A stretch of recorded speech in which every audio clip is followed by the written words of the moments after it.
All right, man. Let's just get right into it. Because there's a crazy trade deadline and there's a lot of stuff to talk about.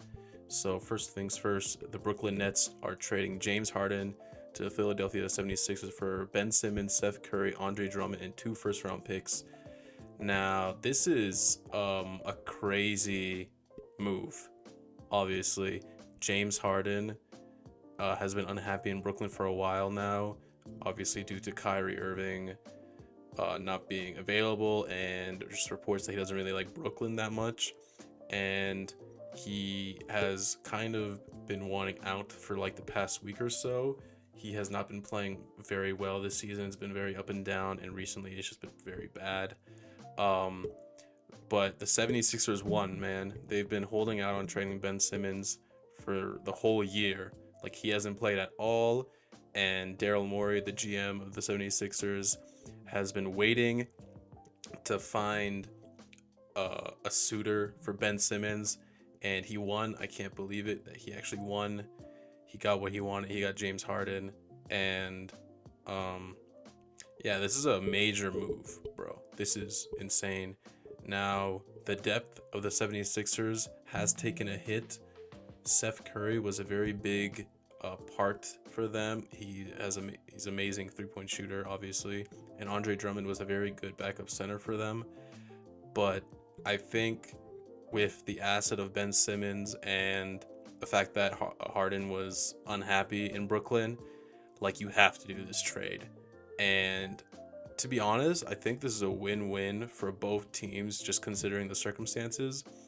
Like, obviously, um, James Harden had a player option for next year, and if he didn't enjoy the rest of the Brooklyn year, he could have definitely turned it down and gotten like a full deal somewhere else. So it only made sense for Brooklyn to trade him away. And Ben Simmons is a very interesting fit around Kevin Durant and Kyrie Irving. Um, because Ben Simmons is not pressured to shoot with Kevin Durant on the floor and Kyrie Irving on the floor. All he has to do is defend really hard, which, I mean, he was top 3 in defensive player of the year last year. He can pass, good playmaker in the short pick and roll. Hopefully he's a bit more aggressive, but he doesn't need to be like super aggressive, which was like his issue in the 76ers. Um, and now the spacing on that team will be crazy with Seth Curry. They still have Joe Harris. Um, and they still have Patty Mills, which is a really good three-point shooter. So yeah, that is a really good trade for both sides, I'd say. Time will tell, however, with James Harden, if he goes back to 2019 form where he was balling out. He needs to go back to going crazy, because he has not been for almost a season and a bit now. He's been pretty average to his own standards, obviously. But James Harden and Joel Embiid is like, that's the best duo in the league right now, honestly. With the way that Joel has been playing, he's been playing MVP. He is the front runner for MVP in my opinion. He's just been out of his mind. And James Harden there, they still have Tyrese Maxey as another ball handler. They still have Matisse Thybulle, which is a very important defensive player for them. Danny Green is still there, that's shooting. Tobias Harris is still there as like a third scorer now, which is pretty good.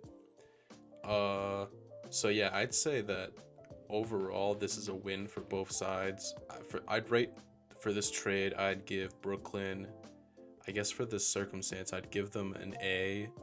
And I guess I'd say an A for the 76ers as well. Now on to the Toronto Raptors. Dear God. They only made one trade. And this was a very necessary trade, getting rid of Goran Dragic. As you can see in this video down here, the Goran Dragic highlights for the Raptors is nothing, because he was nothing for this team. And I'm glad we got rid of him, because I didn't want him sitting out for the rest of the year and we just have to keep paying him. So we got Thaddeus Young out of it, and Thaddeus Young is he's a good player. He's a veteran, which I think can help on this team. We got a 2022 Pistons second rounder as well, which should be like around 30 to 35. So that's something. I don't like that Toronto had to give away their first rounder for this year. That's pretty rough. Like, if it's necessary, I guess, to get rid of Goran, sure, because we weren't going to be in the lottery this year with the way we've been playing recently. With tonight is going to be 8 games in a row. I hope I don't jinx it, but it's going to be 8 games in a row. So they've been on a roll recently, but this first rounder still would have been nice to keep around the 20s, somewhere. But I guess this is the price to pay to get rid of Goran Dragic. Now, this is only one of the things that the Raptors should have done. It is very disappointing that they did not make any other moves. Actually, they waived Drew Eubanks away, so now he's not even on the team, which is very funny. So now our bench is still the same. The Raptors bench has been god awful this season. I'm pretty sure we're like last in bench points. It's disgusting. Off our bench, we have Boucher, Precious Achiuwa, Khem Birch. Those are all power forward centers. We have no guard play off the bench. Malachi Flynn is our backup guard. And it's really rough. I see the idea that we're going for, which is that Scotty will be the one playing point guard off the bench, or Pascal will be playing more point guard. But I really wish we traded for a backup guard to put on our bench, or traded away Khem Birch or Chris Boucher or Precious Achiuwa, any one of them, to get something else for our bench, because it is really abysmal and it's very hard to watch our starting 5 play 40 minutes in multiple games. But I guess that's life. I would give this trade, I don't know, like a C plus. I would give this trade a C plus, just because, like, obviously we needed to get rid of Goran, but it's disappointing in the sense that nothing else was done. So kind of an L, a little bit of an L, to be honest. Let's talk about this trade that happened 2 days ago. The Pacers trading Domantas Sabonis, Jeremy Lamb, and Justin Holiday. It's not 2 Jeremy Lambs. To Sacramento for Tyrese Halliburton, Buddy Hield, and Tristan Thompson. This is the worst trade ever. Yeah, this is the worst trade ever for the Kings. The Kings are a poverty franchise, man. Tyrese Halliburton, second-year player, 21-year-old. He said before the draft he wanted to be drafted by Sacramento, which never happens because Sacramento is bad. And even a week ago, there was a video of him talking about wanting to build something in Sacramento, and they just traded him away. Tyrese has been like a 20-point, almost 10 assist guy for parts of the season. He had like a really good stretch, almost like 10 games of like 20 and 10. Really good 3-point shooter. He's a great like teammate and locker guy and everything, and they just traded him away. Man, the Kings are so yucky. Like, now they have Domantas Sabonis, and don't get me wrong, Sabonis is good. He's an all-star, but I don't know. I feel like if anybody on the Kings was untouchable, it should have been Tyrese Halliburton, because like I would trade Fox. I would trade De'Aaron Fox before I would trade Tyrese, just because De'Aaron is a bit older. He's been having a down year, to be honest, and he's on a big deal. He's on a big contract. And Tyrese is on a super small rookie contract for like at least the next 5 years. So you could have kept him. I mean, even Sabonis with Tyrese would have made more sense. The spacing on this team is pretty bad. Domantas Sabonis does not shoot threes. De'Aaron Fox is a bad 3-point shooter. Yeah. Your two main guys not being 3-point shooters is pretty rough. It's just bad. The Kings are just stupid and dumb. Like, Tyrese this year was like their best player, and they just traded him away. It doesn't make any sense. I mean, it makes a little bit of sense, but this is an F trade for the Kings. But for the Pacers, this is like an A++. Sabonis didn't really work out on your team for a while. It kind of made sense to move on from him. And getting Tyrese, super young point guard who can play with Malcolm Brogdon, and you still have Miles Turner. He didn't get traded. Like, having a 21-year-old for Domantas Sabonis, and you're gonna probably keep him on the Pacers for a while. That's a big W for the Pacers. So, another trade. The Blazers traded CJ McCollum, Larry Nance, and Tony Snell for Josh Hart, Tomas Satoransky, Nickeil Alexander-Walker, some other dude, I can't say his name, and a first-round pick. This was an interesting trade for the Blazers. They obviously had to move on from CJ because it didn't really make sense to keep him and Dame. It hasn't worked out for the past 8 years. It hasn't worked out. The backcourt between them is too small. They can't defend. So it made sense to move on from CJ. But earlier in the season, when people were talking about CJ for Ben Simmons, this is kind of like an L compared to that. Obviously, some people never believed that CJ for Ben Simmons would happen because they wanted Dame for CJ, and that wasn't going to happen because the Blazers can't trade Dame at all. Like, they refuse to do it or even talk about it, which I understand. Dame is your best player and he's loyal, but it's just like you're tearing down this roster, and for what? Like, now they have more cap space, but who's going to sign in free agency to the Blazers? Who has ever signed in free agency to the Portland Trail Blazers? And there's like nobody on the market either. James Harden was on the market, but now that's gone. Kyrie was, but that doesn't make any sense. The only player is DeAndre Ayton. He's a restricted free agent. But I feel like the Suns, they're like a championship team right now. If they win this year, they're going to pay to keep Ayton. Even if they don't win this year, I think it would only make sense for them to pay and to keep Ayton. Just because it fits with their core. So for the Blazers to get back Josh Hart, which he's a good role player, good rebounder for a guard. Tomas Satoransky is just the backup guard, I guess. Nickeil Alexander-Walker actually got traded. Like the next day, they traded him away to another trade coming up. But they traded him away, and he's like a young prospect. I don't understand why they traded him instead of keeping him.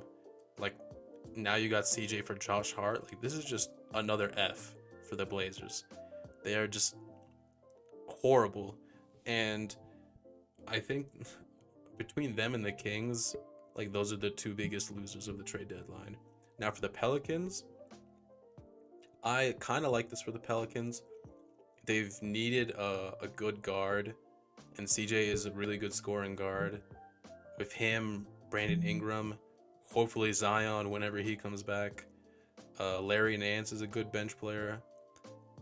Yeah, it kind of makes sense for them.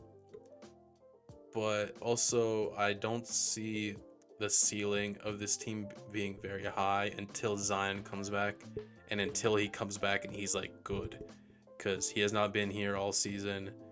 Nobody really knows what's going on with him or if he'll even come back this season. Brandon Ingram has been playing very good, so that's an upside. So him and CJ would be nice. But I think they've gone after the Pelicans started 1 of 12, 1 win and 12 losses. I think since then they've gone 20-20. And if I'm not mistaken, I think they're only a few games behind the 10 seed for the play-on spot. So in that sense, it does make sense for them to push to get CJ, and they're not trading that much. So I guess it's like a B for the Pelicans. It makes sense. We'll have to wait and see for Zion to see how well it actually does work out. But I'd say it's more of a positive than a negative for the Pelicans. Another trade that happened today. Basically this is Serge Ibaka going to the Bucks, and the Kings get Dante DiVincenzo, Trey Lyles, and Josh Jackson. The Clippers get Rodney Hood and Semi Ojeleye, and the Pistons get Marvin Bagley III. The Bucks needed a backup center, and I think Serge would do great in that role for them, and I'm happy for him. He has a chance to get another ring. That would be great. So this is a good trade for the Bucks. They're not giving up much. Rodney Hood and Semi Ojeleye are basically nothing. Dante DiVincenzo, that's a bit rough. He was like one of their youngest players. He was a nice guard, but he got injured in the playoffs, and he was injured for most of the year. And when he came back, he wasn't as good. So it's a small price to pay, I suppose. And the Pistons getting Marvin Bagley III, that's good for the Pistons, I suppose. They're not giving up much to the Kings, but Marvin Bagley has been pretty bad. But also his situation in the Kings has not been the best. His family has been requesting for him to get traded for years now, it seems. So hopefully with a new environment on a much younger team, with Cade Cunningham, they still have Sadiq Bey. I hope that he flourishes with the Pistons. That would be nice to see.